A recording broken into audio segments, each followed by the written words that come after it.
Olá pessoal, hoje nós vamos dar início aos nossos experimentos. O primeiro é o jogo dos discos, do nosso material Matemática na Prática. Vamos começar com algumas indagações. Como utilizar o jogo para estudar probabilidade? Qual a influência das regras de favorecimento de um jogo? Como o modelo matemático do jogo ajuda a fazer previsões? O objetivo do experimento é justamente responder a essas 3 perguntas. Vamos começar com uma história. O tema é: um dia de cão. É possível prever ou não? Na imagem aparece uma mulher olhando pela janela, observando o tempo nublado. Ela está atrasada para o trabalho e precisa se vestir em 10 minutos. Escolhe suas vestimentas, inclusive o pendrive, onde contém as informações da reunião que ela terá pela manhã com o seu chefe. E ela procura o guarda-chuva e não encontra, porém ela arrisca sair a si mesma. Tropeça num jornal que contém uma notícia onde 200 pessoas morreram em um acidente de avião. Vai até o ponto de ônibus, entra no ônibus, porém, ao sentar, dá a uma mulher grávida e fica imaginando se é menino ou menina. Chegou ao seu trabalho, toda molhada e com o pendrive também molhado. Com isso, perdeu todos os dados da apresentação. Pensando que tudo estava perdido, ela é surpreendida com uma notícia de que seu chefe ganhou na loteria e que comprou uma passagem e largou tudo, deixando a chefia para ela. Qual é a probabilidade disso acontecer? O significado de termos previsível e aleatório tem a ver com a noção de incerteza. Quanto maior a chance de ocorrência de um evento, maior nossa certeza em relação a ele. É o caso do nosso exemplo da chuva e do nosso exemplo do ônibus atrasar. A probabilidade no nosso cotidiano. A melhor forma de ensinar probabilidade também é apresentar exemplos práticos para o aluno. Temos vários exemplos e áreas nas ciências que utilizam a probabilidade. Medicina, engenharias, química, física e assim por diante. Para o aluno, também é interessante apresentar jogos aos quais ele utilize esse tipo de ferramenta, como jogos de dados, baralhos, dominó e assim por diante. Na França, no século XVIII, era moda ladrilhar pisos de castelos e jardins. As crianças não perderam tempo, inventaram um jogo dos discos, lançando moedas aleatoriamente no piso e apostando na parada da moeda no interior do ladrilho. Mas que fatores contribuíram para uma criança ganhar a aposta e ver sua moeda inteiramente dentro do ladrilho? Num lançamento aleatório sem tocar em nenhuma das bordas. As crianças mais espertas logo perceberam que o diâmetro da moeda e o tamanho dos ladrilhos influenciam e muito na probabilidade. Esse matemático, Conde de Buffon, estudou a teoria do ganho no jogo dos discos. Ele também é conhecido pelo famoso problema da agulha. Na festa anual promovida por uma escola, os estudantes do 3º ano do ensino médio resolveram montar uma barraca para arrecadar fundos para a realização da tão sonhada formatura. Só faltava saber qual seria o jogo que deveria ser simples e interessante para colocar na festa. O professor, lembrando-se do Conde de Buffon, lembrou a turma levou a turma para o pátio da escola e mostrou o piso quadriculado com ladrilhos quadrados de 30 centímetros de lado. Nesse momento, o professor fez a seguinte sugestão: que tal construir discos com certo diâmetro para serem comprados pelo convidado e jogados aleatoriamente no piso? E se o disco, depois de parar, ficar inteiramente dentro de um ladrilho, sem tocar ou interceptar nenhuma das linhas, o convidado vencerá. Os alunos adoraram a ideia. Vamos ao nosso experimento. Você, caro aluno, vai seguir essas etapas de confecção e ação para a conclusão do nosso trabalho.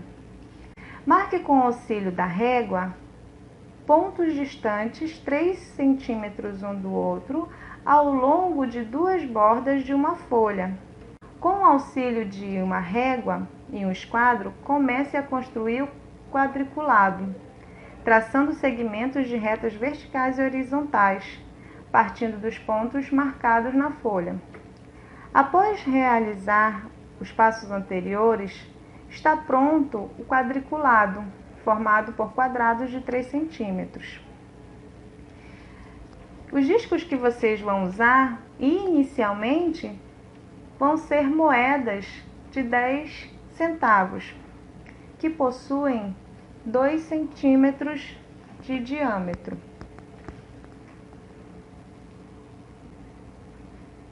No total, serão 5 lançamentos. Neste nosso exemplo, as moedas, ao serem lançadas, se dispuseram no seguinte mapeamento. Observe que algumas interceptaram a fronteira do quadrado, outras não. Existem os lançamentos A, B, C, D e E. Cada lançamento é um evento. Observe que apenas 2 dos lançamentos ficaram totalmente no interior do quadrado.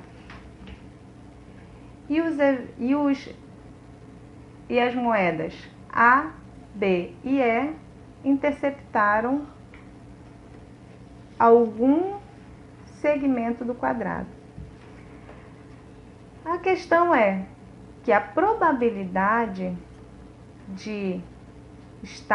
da moeda estar totalmente dentro equivale ao número de lançamentos favoráveis. Lembrando que lançamento favorável é o lançamento que está totalmente na região interna do quadrado, dividido pelo total de lançamentos. Isso equivale a 2 eventos favoráveis dividido pelo total de lançamentos. Isso equivale a 0,4 ou 40%. Bom, nós fizemos um experimento com uma moeda de 10 centavos. Nossos resultados se tornarão mais interessantes se nós ampliarmos a medida dos diâmetros dos discos. Teremos então que fazer mais recrutamentos de discos. Tome também moedas de 25 centavos, botões comuns e botões de roupa de bebê. Com o quadriculado sugerido anteriormente, com quadrados de 3 centímetros de lado, desenhado em papel cartolina de 42 por 42 centímetros, faça agora 200 lançamentos com cada um dos 4 tipos de discos indicados aqui, tá? Moedas de 25 centavos, moedas de 10 centavos, botões idênticos de camisa, idênticos de roupinha de bebê. Monte uma tabela com a quantidade de lançamentos e essa coluna F indica a quantidade de lançamentos favoráveis. Montando essa tabela para cada um dos discos, você vai preencher a partir das observações.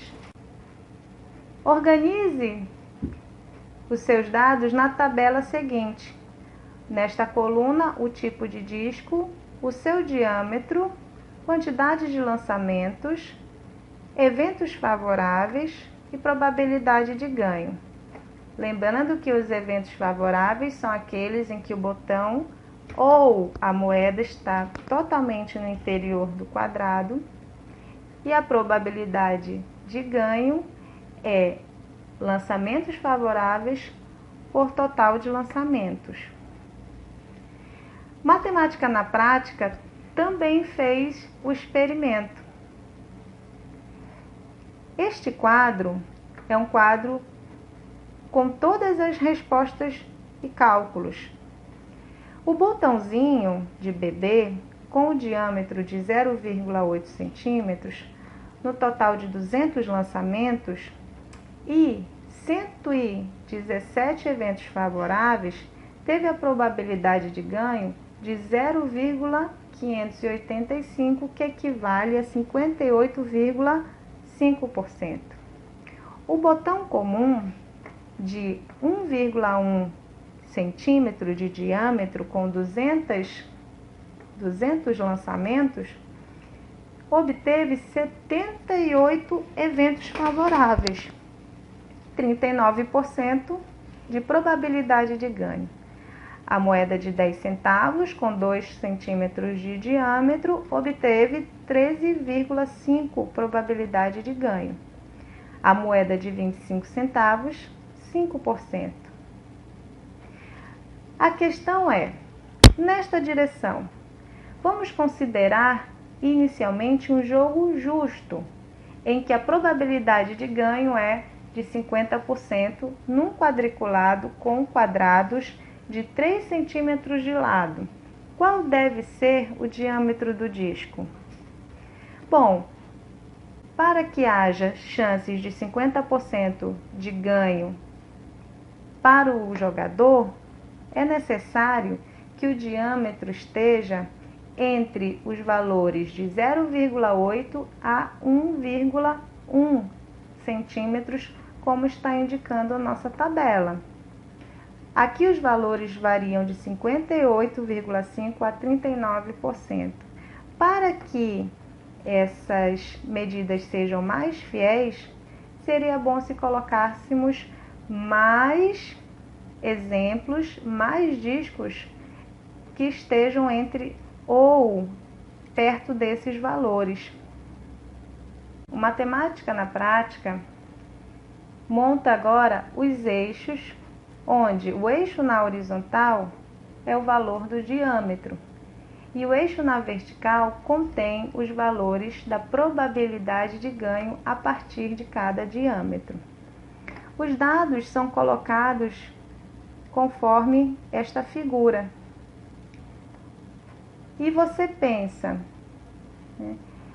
Será que uma reta representa bem este evento? Nós temos a intuição e nós temos a pretensão, muitas vezes, de ligar esses pontos para obter uma curva. Se você pensou isso, você pensou certo. Então, poderia ser, sem problema nenhum, termos buscado uma curva que melhor ajusta esse comportamento. E foi exatamente isso que o Matemática na Prática fez. Encontrou uma curva que melhor representa, que melhor ajusta o comportamento desse evento. E podemos, com isso, para cada uma para cada valor de diâmetro, encontramos um valor bem próximo de sua probabilidade de ganho. Bom, pessoal, é isso aí. Espero que vocês tenham gostado e vocês podem fazer as suas próprias experiências com discos diferentes ou quadriculados disponíveis na escola mesmo. E você pode inovar tomando figuras geométricas, como por exemplo o hexágono regular. Aqui está um quadro de resumo e mãos à obra. Siga os passos de construção e execução desse experimento, conforme foi demonstrado neste vídeo, com as suas moedas e botões. Construa suas tabelas e gráficos. Faça registros fotográficos e não esqueça de fazer suas conclusões e observações quanto ao seu experimento. Qualquer dúvida, podem nos contactar por mensagem ou e-mail. Os tutores também estão aí prontinhos para ajudar. Obrigada, pessoal, e até a próxima atividade.